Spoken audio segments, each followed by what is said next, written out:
Hi guys, it's Stephanie. It's Friday, August 25th. So, I had a very productive morning today. I got out of bed about 7:45, 8 o'clock, and I just chilled out for a little while, checked my emails, and then I started putting some new documents together for my new lender.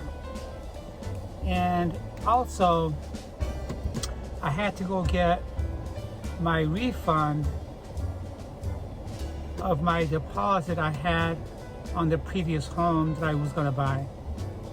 Went to the bank, deposited back into my bank account, and then I received a call from my dentist. So before I go on, I want to say thank you for being my subscriber and for those people who are visiting my channel for the first time. If you guys find something or see something in my channel that resonates with you, please consider unsubscribing. If you do, give me a thumbs up, and don't forget to share. We'll be right back with more.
So anyways, after I got those little things done, I went for my dentist appointment because my previous appointment was canceled by my dentist about 5 months ago or less.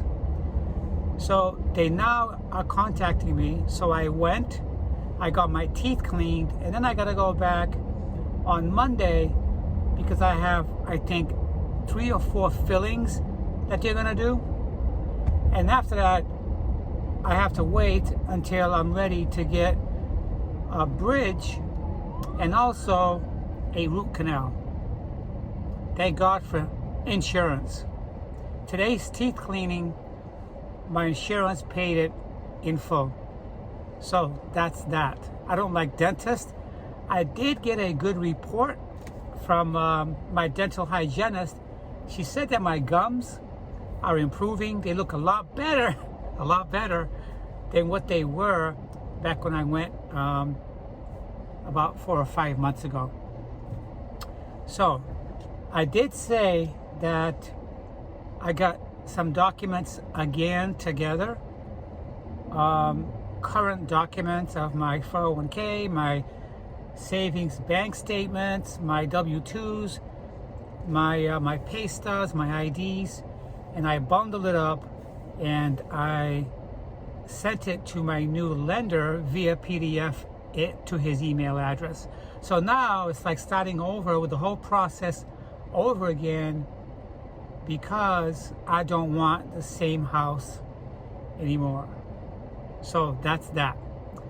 The other conversation I want to have is, I'm a single woman. I'm a single person living by herself, mostly from the past 23 years I've been in Florida, except when I was married and I lived in Palm Beach.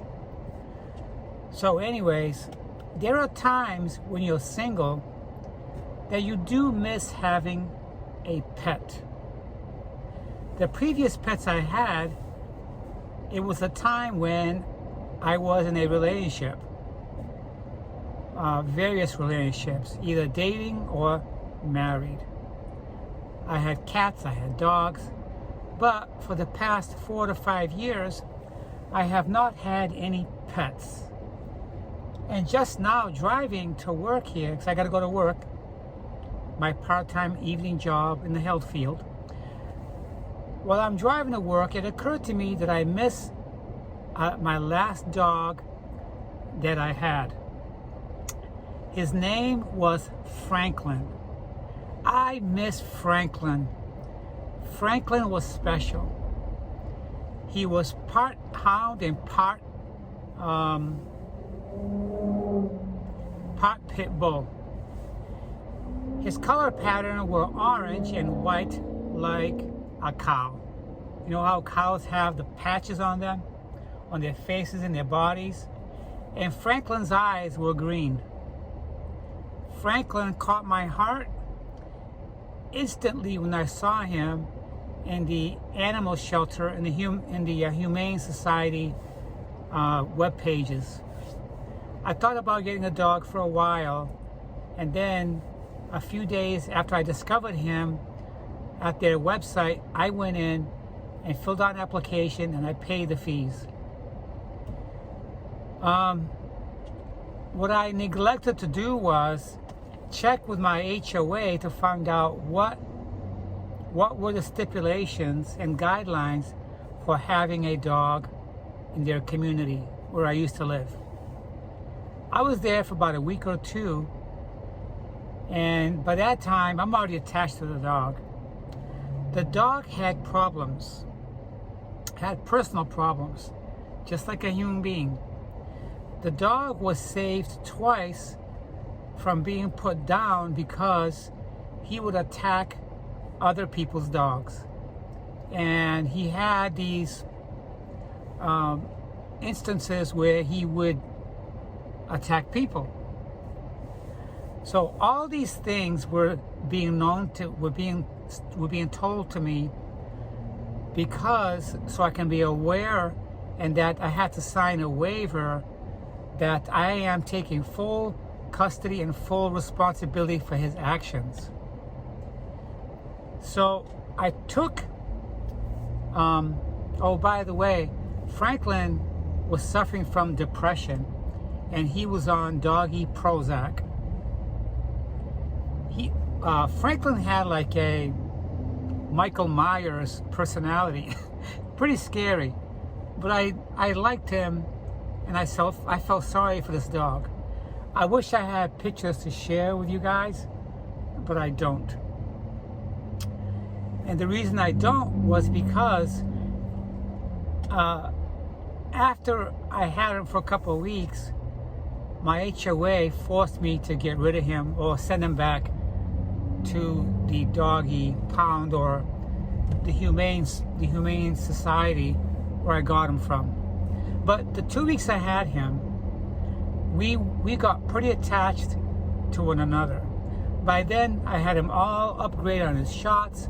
I had bought a big old bed for him. I bought a nice leash for him. I had spent good quality time with one another. And at the time, I was only working one job. So immediately I would come home and take him for his walk and take him to the park. The whole 2 weeks I had him, I did notice that he was different from the other dogs I had and the dogs that people have. There were times that I'd be home by myself watching a movie or TV with him. I'd be sitting on the couch and he'd be sitting in his doggy bed, and he'd be gazing at me and just gave me a cold stare, just looking at me. His eyes just fixated on me without blinking. That really caught my attention. It was a little scary. I did get used to it. Sometimes when I call him, I would say, "Franklin, come here." And he would get up. He would come to where I was sitting, and he would put his paw on my lap. And he would just stare, a blank stare, just like someone who had personal problems or who was suffering from depression would do. There was no difference.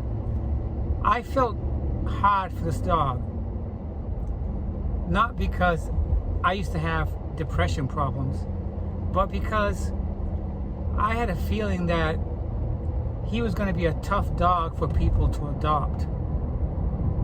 I remember one time I took him to the doggy park and he just wanted to tear up other people's dog.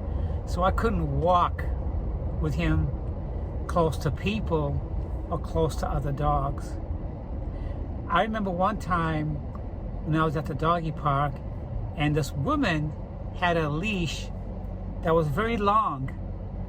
It was on one of these leashes that would get longer and shorter, and you can lock them into the length you wanted. Well, she had it on the longest length, and this dog's running everywhere.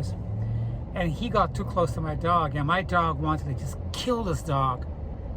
I was scared. I immediately held back Franklin, and this woman looked at me with a scowl on her face.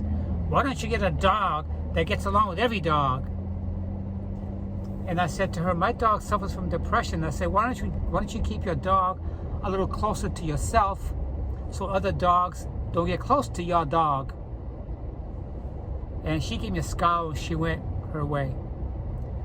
So immediately I got my first gist of how Franklin was, and then I paid extra attention to him, because the reason why I signed those waivers, it was for a reason.